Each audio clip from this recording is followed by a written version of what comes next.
Hello, buenas. Buenas días con todo con ustedes. Guys, lang ako sa abla. Tagalogin para marami makaintindi. May pumasok na manok dito sa loob ng bahay. Kanina pa yan, pabalik-balik sa tindahan. Marami na siyang nilaglag. Dito kasi kung paalisin mo, hindi man umaalis. Pag lilipad-lipad lang, ang dami na bumagsak, no? Kanina pa yan, pabalik-balik. Nilagay ko na sa labas. Malayo na, pinalayo ko talaga. Tapos, bumalik, na naman. Nakita ko nandito na sa taas ko, doon pala umikot sa kabila. Oh. Umakyat dito sa sa taas. Laglagan yung mga shampoo.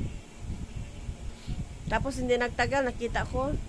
Nandun na siya sa taas ng puno. Mataas kayo puno. Nandun siya sa taas ng puno. Yung pala, umakyat siya doon sa second floor. Tumalon siya doon sa sa puno. Bumagsak na naman siya. Andito na naman siya sa akin. Bumalik na naman. Tayo dito, tayo doon. Kasi kanina pa yan papaikot-ikot. Ngayon, sa palagay nyo, kung sa inyo yan mangyayari, anong gagawin nyo? Siguro, maganda dito, itinola ko talaga kaya ito. Sige, yun lang guys. Good morning.